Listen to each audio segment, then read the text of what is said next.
Aris, kamusta ka? I hope okay ka lang. So, pasensya na kung wala tayong video nitong mga nakakaraang buwan dito sa ating channel.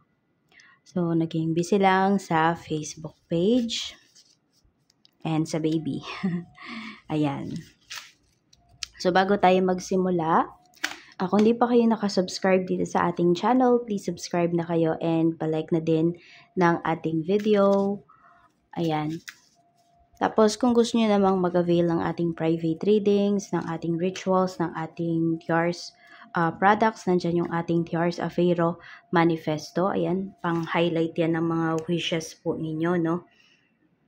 Kung kayo ay nagbe-business, okay na okay din yan for you. Kung meron kayo mga tina-target na mga sales, ganyan. Basta all about manifestations. Yan, your manifestations, your wishes. And meron din tayo ditong Tiars EEA necklace. Meron tayong Tiars bracelet. Para naman po yan sa pangontra sa kulam, sa barang, sa sumpa, sa mga nag-i-evil eye po sa inyo. Saan pa ba? Pangontra yan sa malakihang aksidente. Tapos, pampaswerte yan sa love life, sa career, sa business, sa health, sa travel.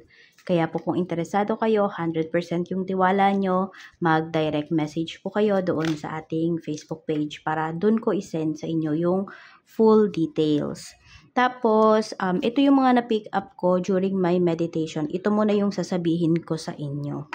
So, may gagawa ng kwento against you.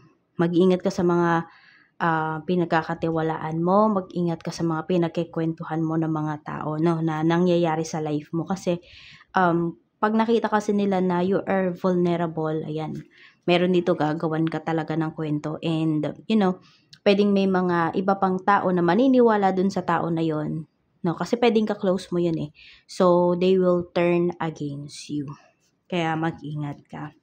Tapos, meron ba dito battered housewife or battered husband? It's time na wag na kayo daw magpakamartira, no? If you need help, ask for help. So, wag niyong hayaan, Aris, na, sabi natin, binubugbog kayo, ganon. Or kapag lasing ba, kapag mainit ang ulo, yung iba dito, pwedeng hindi yan physically, some of you, pwede po na verbally, o verbally abuse yung iba. Tapos, ano pa ba? Meron din dito, masasabihan kayo, may misunderstanding talaga eh, may masasabihan na palingkera, palingkero, ganyan. So, depende yan dun sa mga makakausap, makakasalamuha po ninyo. Baka kasi mamaya mga professionals yung mga makausap mo, or mga makasalumuha mo, mga ganyan. So, mga, parang sabi natin, mga big time na tao. So, syempre, iayon mo din talaga yung mga sasabihin mo, yung mga actions mo, dun sa mga kasama mo. So, sabi nga, diba, iba't ibang tao, iba't iba din yung ugali ba na mapapakita natin, yung sabihin natin, yung galaw natin. So, diba sa bahay, iba yung ugali mo. Iba ka sa bahay, iba ka sa trabaho. Yung tipong ganon. Tapos, ingatan din is heart. Yung puso po ninyo. Whether broken, pagka-broken man yan, broken-heartedness, or sa heart talaga. Yan po, baka may sakit yung iba sa inyo sa puso. Pregnancy rin. So, baka meron dito, ano yung tawag doon? Meron kayong sakit sa puso tapos magbubuntis. Or pwede rin yung baby. Baka makitaan ng may problem sa heart. Ngayon po, yung mga magbubuntis dito. So, mas maganda kung kayo, ano ba yung tawag doon? Yung 5D, ultrasound, ganun. Meron pa isa. Nakalimutan ko, nagpaganon din ako yung mas titignan lahat. Hindi BPS eh. BPS ba yung isa pa? Nakalimutan ko kung ano yung tawag. Naging makakalimutin na. So, yun nga po, So, basta yung mga test na kailangan or laboratory pa, gawa nyo po. Kung kayo ay buntis, no? Tapos, ayun nga, madami dito. Makakasalumuhan nyo is mga famous, mga public servant, ganyan. So, Yes, kayang-kaya mo mag-build ng new connections or mga bigating connections ngayong taon na to. Tignan pa natin ano pa yung mensahe para sa'yo. Okay, kuha pa tayo dito. This is for you, Aries, Sun, Moon, and Rising. So, kung hindi nyo pa po, kung feeling nyo of yung energy or yung reading na to para sa inyo, try nyo panoorin yung other signs nyo. Kasi baka dun kayo mas makaresonate. Yes, yung iba kasi, kung sun sign lang pinapanood nyo, tas lagi feeling mo hindi ka nakaresonate, ayun po. Pwede kasi sa rising ka or sa moon sign ka, mas makaka-resonate. So, tingnan natin. So, balance mo yung, ayan, puro orange yung naano natin dito, no? Balance mo, at saka yellow. Balance mo yung sacral chakra mo, at saka yung solar plexus chakra mo. Mas dun ka mag-focus ngayong year na to. So, we have land. May makakabili ng lupa. Some of you, pwedeng house and lot. Meron naman dito, could be farmland. Meron tayong healthy living. Some of you din, pwedeng ngayong taon na to, mas magkakaroon kayo ng time para magtanim, yung tipong ganyan. Oo.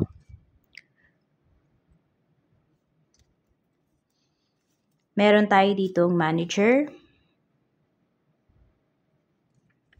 Mapopromote yung iba sa inyo. Yan. Kung ito ay ina-aim ninyo, mas mabilis nyo siyang makukuha. Some of you naman, kahit alam mo yon, hindi mo siya pinagtutuunan ng pansin, but you are doing your best pagdating sa work, possible talaga siya na ma-promote yung iba sa inyo. We also have entertainment. Ayan, so pwedeng dito sa entertainment industry, for some of you, pwedeng dito kayo nagtatrabaho. So yan, may mga makikilala talaga kayo, mamimit kayo ng mga bigating tao and ma-build mo yung connections with them. We have pure intentions. So, pwedeng may makilala kayo. Ayan, oh. Some of you sa gym or sa parang nag-exercise kayo, ganyan, nagpapapawis kayo, dyan yung makikilala yung person ninyo. Sa mga single to ha, yung kung in a relationship naman po kayo, tuloy-tuloy na maganda yung inyong relasyon ngayong taon na to. Marami sa inyo ha. So we have status married, ayan po. So, may ikakasal din ngayong taon na to. So, possible nga talaga na merong mabuntis. Oo, merong magkaroon ng anak.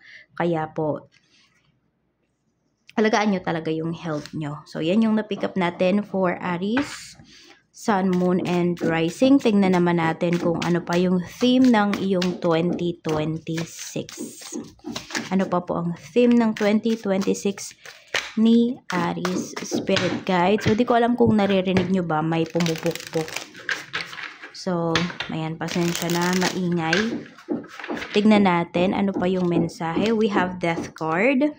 So, madaming pagbabago, madaming transitions na magaganap sa life mo. So, some of you nga, from single to married ka agad, or in a relationship to married. Meron nga po dito, pwedeng kakaumpisa nyo pa lang sa work. Diba? Pwedeng managerial position na yung in-applyan ninyo, or for some of you, wala pa kayong 1 year sa trabaho, yan na, no?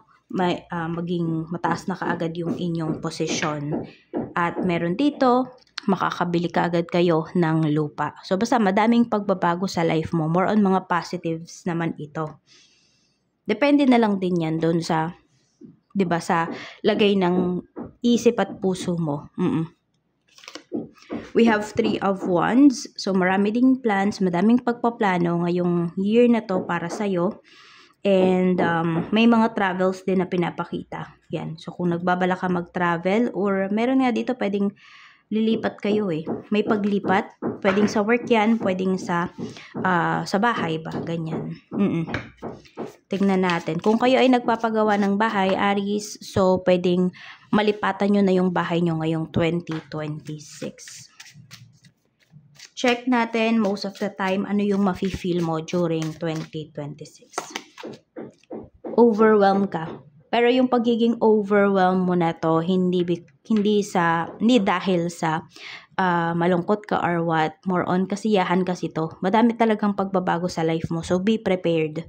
Yung mga pagbabago naman na to, mas makaka-adjust ka kaagad, and also mas magiging happy ka. So, happiness, more on happiness yung mararamdaman mo Check natin. Okay, mga blessings na paparating sa'yo throughout the year. We have 9 of Wands. Meron ding mga tao dito ha, ipagtatanggol ka talaga nila. So, doon mo din makikilala yung mga tao na dapat mong pagkatiwalaan, yung mga taong totoo sa'yo. Once na may mga tao nga na nanira sa'yo. We have 4 of Cups. May tao dito na sasamahan ka through thick and thin. Meron tayo ditong the Moon. So, may completion din po tayo rito. So, sabi ko nga yung iba sa inyo kung nagpapagawa kayo ng bahay. So, yan. Ngayong year na to, matitirahan nyo talaga yung bahay na yon. Magandang pasok ng pera o para sa inyo. So, more on, sinasabi po sa'yo dito na hindi ka talaga mauubusan ng pera, Aries. Pero syempre ha, nasa pag-handle nyo yun.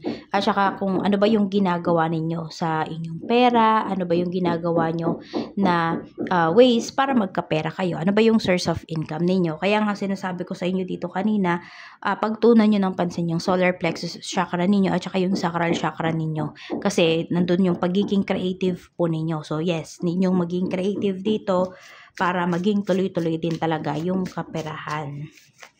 May offer din talaga para sa'yo. We have Ace of Pentacles. Ako, meron naman po kayong utang. Ayan. Mababayaran nyo to kaagad within a year. So, hindi po kayo mababaon sa utang. May pag-usad, may katapusan yung sinasabi rito pagdating sa utang po. No? Whether may utang sa'yo or ikaw yung may utang. Tignan natin.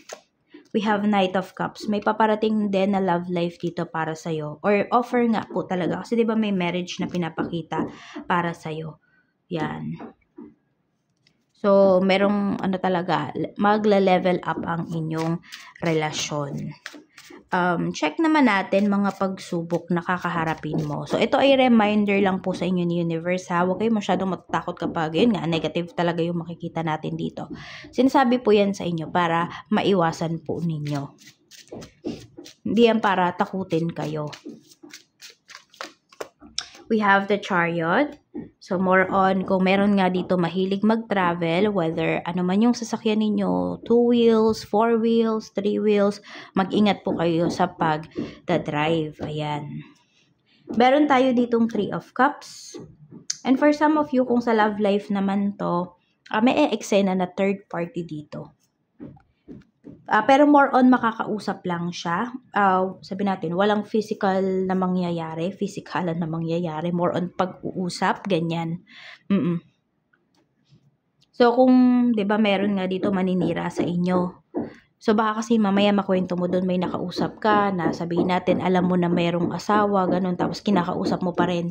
So, yun, tigilan mo na talaga kung meron mang mag-a-approach sa'yo, meron mang mag-i-initiate, magpaparamdam sa'yo na alam mo na may asawa or hiwalay sa asawa or sinasabi na hiwalay sa asawa, ganun. Kaya mag-ingat ka dito kasi pwedeng yun yung ma-issue about sa'yo. Tignan natin. Meron tayo ditong 9 of Cups. Meron tayo ditong 6 of Cups. And meron tayo ditong 6 of Swords. Ingat ka lang din kung meron ka namang bagong nakakausap din. Yung tao kasi na to, papasayahin ka talaga niya ng sobra-sobra. Then, biglang mawawala. So, may mag-ghost sa'yo dito ngayong taon. So, for some of you naman, hindi naman to pwedeng sa love life nyo lang eh. No? Pwede po sa kaibigan. Ayan, so 'di ba, meron nga kayong mga tao na makikilala, mga big names, ganyan. So, meron kasi papaasahin po kayo. So, kung meron kang hihingi na pabor towards that person or meron kayong usapan, siguro hindi pabor, meron kayong usapan ng tao na yon, kailangan maging wise ka. Manghingi ka sa kanya ng basta yung katunayan or basta kailangan yung susundin niya talaga, yung hindi ba siya basta-basta makaka-atras. Kailangan mo maging wise dito. Kasi baka mautakan ka, yun, bigla na lang bang mawala, bigla na lang hindi ka na lang pansinin, ganyan. Check natin pagdating naman sa family, kamusta? So doon maging kayo ha. Maging wise po kayo doon. 10 of Swords, meron tayo ditong Temperance. Meron ka bang family members na hindi kinakausap, or some of you pwedeng ikakat po ninyo sa life ninyo. More on pwedeng 10 months, pinakamatagal na, no? 10 months mong hindi kakausapin yung tao na to, or 10 days, 10 weeks, ganyan. Pero magkakaayos pa rin kasi kayo ng family members mo na to. Yan. Meron lang dito, talagang magpapahinga muna kayo sa pag-uusap kasi nagiging toxic na yung usapan ninyo. Parang lagi na kayong kontra sa isa't isa. Some of you, pwedeng asawa mo to. Okay, sa work naman, we have 5 of Pentacles. Ito yung mga naghahanap ng trabaho, ha. We have Justice. Medyo mahihirapan ka maghanap ng work. Aries, yun ang pinapakita rito. Ngayong ano na to. For some of you, gaganda lang yung paghahanap nyo ng work. Okay? 9 weeks. 9 weeks after 2026. Or sabihin natin, ano ba yan? Handali. Basta bilang kayo ng 9 weeks, no? Mga March, ganun. Doon kayo mas maganda yung opportunity para sa inyo. Medyo mahihirapan talaga kayo. Tapos yung iba pa sa inyo, mapili pa kayo. Diba meron nga kayong mga connections nga talaga na mabubuo, diba? So yun, pwedeng yun yung magpaasa sa inyo dito kung kayo man ay humingi ng pabor towards dun sa tao na yun pagdating sa work. Kaya huwag ka masyadong umasa doon, no? Pwedeng humingi ka ng pabor tapos gawa ka pa rin ng way para makapag-apply ka, ganyan. Mag-apply ka pa rin sa iba. Huwag mo masyadong iasa dito sa tao na yon yung paghahanap mo ng trabaho. Kumilos ka rin para sa sarili mo. Ganyan yung sinasabi sa'yo. Sa mga may current job naman, kamusta ang trabaho? 5 of Wands. Meron tayong 3 of Swords at meron tayo ditong 6 of Pentacles. May pagbabago din na pinapakita para sa'yo dito. More on naman po, yes, merong aalis sa work, pero meron din kasing pinapakita na magkakaroon ng problema dito sa trabaho nyo. Tapos, alam mo yung parang ikaw yung sasalba. Parang last minute, meron kang maiisip na idea. Tapos, papabor yun sa inyo. So, pwedeng ito yung maging dahilan para ma-promote ka. Yes, so kaya kailangan pagganahin mo talaga yung mga brain cells mo, Aries. Check natin sa business naman. Sa mga gustong mag-business ngayong 2026, kamusta? Okay ba? We have 7 of Swords, we have King of Swords, and we have the Hierophant. So pag-aralan nyo munang mabuti. Huwag daw kayo basta-bastang magbubukas ng business, ha, na hindi nyo alam kung saan siya patungo. Tapos may mga mentor na sinasabi dito. Pwede kang magpatulong sa mga tao na sa same industry ba, ganyan. Pag-aralan mo siya kung kailangan mong mag-enroll sa isang school para sa business na to. Ayan, or may makakatulong sa'yo, gawin mo. Yes, kailangan mong gumastos bago ka mo na magsimula talaga dito. Yes, puhunan mo din yun no? Yung pag-aaral mo para dito sa negosyo mo. So, gawin mo siya, huwag kang manghihinayang kasi madami kang mapupulot doon. Hindi nga mapupulot, madaming ibibigay sa'yo na mga, madami kang mag-gather na information pagdating dito sa negosyo na uumpisahan mo. Tignan naman natin sa mga may current business na. We have the Hermit. We have 7 of Cups, and we have 6 of Wands. So, tuloy-tuloy naman, maganda yung inyong negosyo. Tapos, nakikita ko lang kasi dito, madami kang goals. Yun lang, wag mo siyang pagsabay-sabayin. Parang one goal at a time lang yung gawin mo pagdating dito sa iyong negosyo. Kasi mahirapan ka namang mag-focus niyan. Pag hindi mo siya pinagsabay-sabay, halos lahat ng gagawin mo, pagdating sa negosyo mo, ngayong taon na to, magsasucceed talaga siya. Tapos ito din na magiging popular yung inyong negosyo. Pwedeng dyan sa lugar nyo or worldwide. Depende yan kasi sa klase ng negosyo nyo. Pwede nga yung iba sa inyo, magkaroon kayo ng reseller sa ibang lugar, sa ibang bansa, ganyan po. Ganyan katindi, no? Depende, sabi ko nga, depende na lang talaga yan sa negosyo ninyo, sa field na papasukin po ninyo or sa field na mayroon kayo. Sa kaperahan, kamusta? We have King of Cups. So, ayan, ang ganda din talaga ng kaperahan mo. Mas may natututunan ka, mas may nalalaman ka, mas gumaganda yung kaperahan mo. Ganyan ang dating ngayong 2026 para sa'yo. Lumalaban talaga. Di ka talaga mauubusan ng pera dito, Aries. Ayan, Sabi ko nga, iba sa inyo, kung medyo mabigat naman yung life ninyo, try nyong panoorin yung inyong other signs kasi baka hindi kayo dito makaresonate. Marami kasi dito pinapakita tuloy-tuloy yung pasok ng pera. Hindi lang ngayong ngayong 2026, even ng mga nakakaraang mga taon pa, nafe-feel nyo na yan. So, mas lalakas pa daw yan, mas gaganda pa. Pero syempre, you watch out doon sa mga negativities, no? Doon sa mga blockages din na paparating para dito sa kaperahan nyo. So, wag din naman masyadong magpakampante. Kaya nga, kailangan may natututunan ka. Yun ang sinasabi sa'yo dito. Check natin, ano pa yung mensahe. Mensahe pa po natin, Spirit Guide for Aries, Sun, Moon, and Rising. Check natin. Okay, we have Infinity. So, diba? Tuloy-tuloy nga po talaga. And meron din dito, ayan, sa kasal na talaga kayo mauuwi. Pwedeng paplanuhin nyo na yan ngayong taon. We have number 66, 66. We have Revisit. So, may mga bagay ka ba na mga nakaligtaan? May mga bagay ka ba na kailangang tapusin? Pero, yun nga, hindi mo na maalala kung ano-ano ba yan. So, it's time to revisit. It's time na alalahanin mo yung mga bagay na yon. Pwedeng ito ay makakabuti talaga sa'yo. Yan. Makakabuti sa'yo na balikan mo dahil kailangan mo nang tapusin. Or makakabuti na balikan mo kasi need mong ipagpatuloy. We have 111. Okay, we have manifestation. Magaling kang mag-manifest, Aries. So, ayan, Madami kang manifestations na matutupad. Madami kang mga wishes na matutupad ngayong taon na to. Tingnan natin, pagdating naman sa iyong health, kamusta? So, syempre, pag meron kayong nafe-feel nakakaiba sa katawan nyo, pa-check up po kayo. Huwag nyo titipirin yung inyong sarili. Kaya, yun din, siguro pag-ipunan nyo din yun, yung about sa health nyo. We have head, face, and skull. Ayan po, madalas ba ang pagsakit ng inyong ulo, namamanhid ang, part ng muka. Meron din dito, pwedeng may mamamaga. Okay? So, yun, baka may allergy.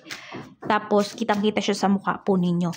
Or sa mukha, yung magkakaroon ng manifestation, yung allergy po ninyo. We have blood flow. Yan. So, mga pagkain-kain kayo na mga okay sa, sa blood. Yan. So, baka may madengue. We have joints. Ayan po. Mananakit ang inyong mga joints, no? So, kailangan gumalaw-galaw talaga yung iba sa inyo. Ano ba yung trabaho nyo? Baka lagi kayo nakaupo, lagi ba nakatayo?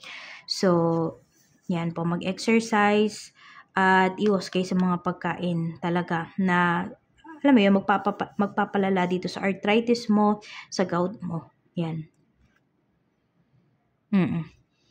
More on pa din yung pinapakita rito.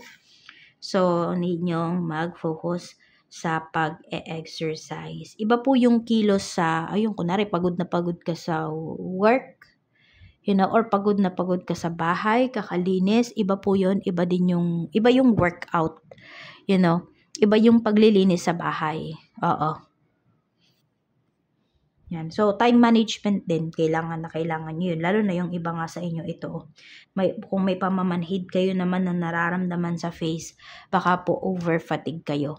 Baka nakaharap kayo lagi sa inyong computer, ganyan sa inyong phone. Tingnan natin. Spirit message po natin for Aries. Mayroon tayo dito, this is a short-term solution. Ayan po, kung ano man yung mga naiisip nyong, solution sa mga problems niyo ngayon, short-term lang daw yan. Or siguro sinasabi sa inyo ni universe, Okay, kung kung kailangan na talagang solusyonan yung mga problems ninyo or kasi nakakaabala na sa inyo, yun, gawa ka muna ng paraan ngayon. Tapos, tsaka ka na lang mag-isip ng pangmatagalan na solusyon dyan sa problema mo. Channel the energy of the next moon phase. Ayan.